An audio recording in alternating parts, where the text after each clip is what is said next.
Һәр кешенең биографиясы булган кебек, һәр авылның үз биографиясы, тарихы була.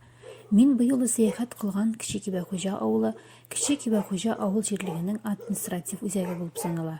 Район үзәгеннән 5 километр ераклыкта урнашкан ул. Казан ханлыгы чорында нигез салынган диләр. 20нче гасыр башында авылда әле мәчет һәм мәктәп барлыгы билгеле. Вак берничә кибеттә эшләгән. Кече Кибәхуҗа авылы атамасының килеп чыгышы турында анык кына белүче юк, төрле фикерләр бар. Монда яшәүче халык игенчелек, теле үрчетү, тегүчелек белән шөгыльләнгән.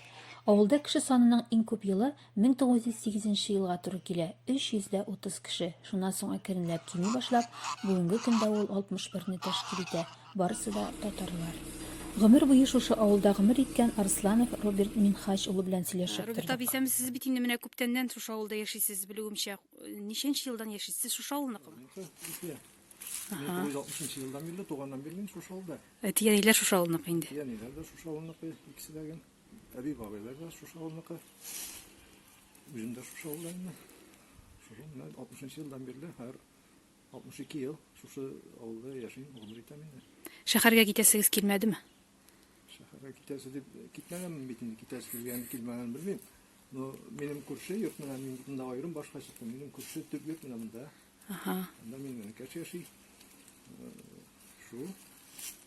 Минем һөнәрем дә шушы авыл хуҗалыгы белән бәйле булды бит инде. Ул вакытта чыннан да агроном хезмәт инде, авыл тормышы белән бәйле бит инде ул. Шу. Авылны яратып, шунда шушы колхозда bir kaya gitmiş kolxozda эшләдем 24 ел буе. Агрономнан башлап төрле дурлыклар хәтлендә. Шул бүгенге көндә шунда яшим. Бала үстердек, балалар киттеләр инде. Без икәү генә калдык. Балалар әйтәләр, китәргә кирәк шәһәргә фәлән дигән. Мин шәһәрдә яши алмыйм. Авыл битендә икенче, аның һавасы, мөхит икенче. Ия. Тыныч.